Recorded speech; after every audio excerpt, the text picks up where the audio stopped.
Before the electronic revolution, this was the trading floor of the Johannesburg Stock Exchange. What has not changed is the fact that just 5 huge companies control almost 3/4 of all listed shares here. Known as the Royal Balcony, they represent one of the greatest concentrations of corporate wealth and power on earth. A power that underwrote apartheid in a manner reminiscent of the great German companies that ran the economy of the Third Reich. They're dominated by the Anglo-American Corporation, whose interests reach into every corner of South African life, from minerals to tourism, property to retailing.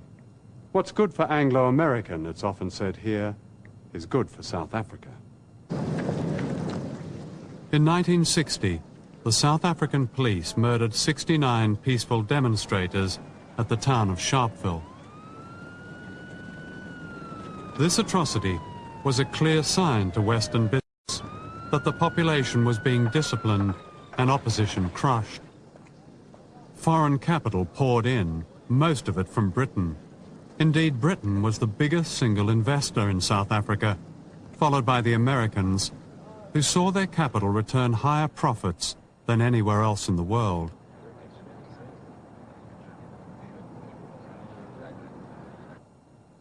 The ANC's most important historic compromise was to reinforce the economic power of these pillars of apartheid. The ideals of the Freedom Charter were replaced by a policy favouring big business and the free market. Apartheid's chief economic manager, Chris Stiles, governor of the Reserve Bank under the old regime, kept his job. The former economic system, he said, had served the country well. Under democracy, foreign investment has tripled, profits have risen, and jobs have disappeared at the rate of 100,000 a year. Those multinational companies that continued doing business with the apartheid regime, Coca-Cola, Siemens, BMW, Shell, and Mercedes-Benz, are prospering. We are seeking to establish, said Trevor Manuel, the finance minister, an environment in which winners flourish.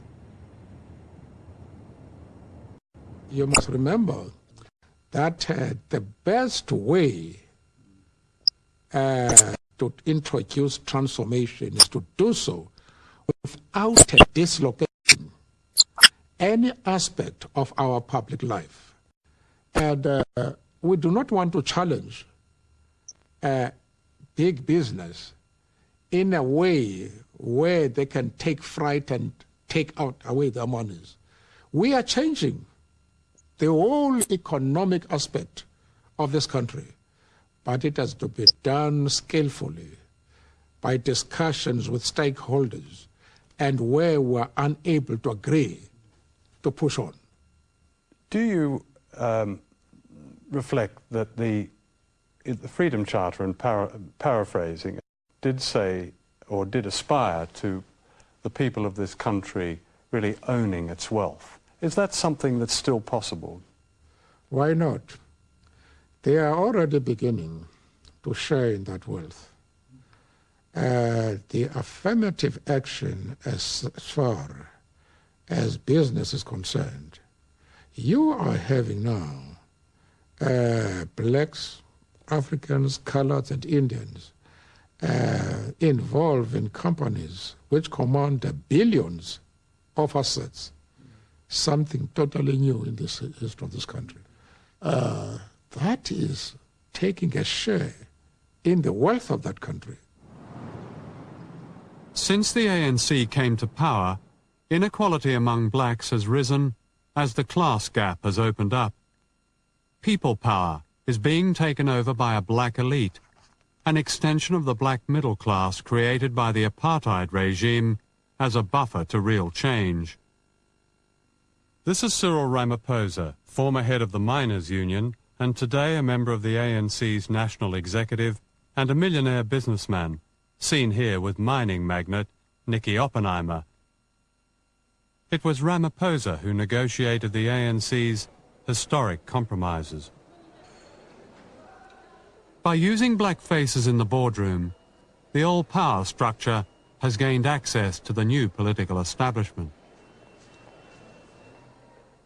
In terms of South Africa's policies towards the rest of the world, I read that in Bangkok this year you said we are willing to deal with any region irrespective of the internal policies of any country.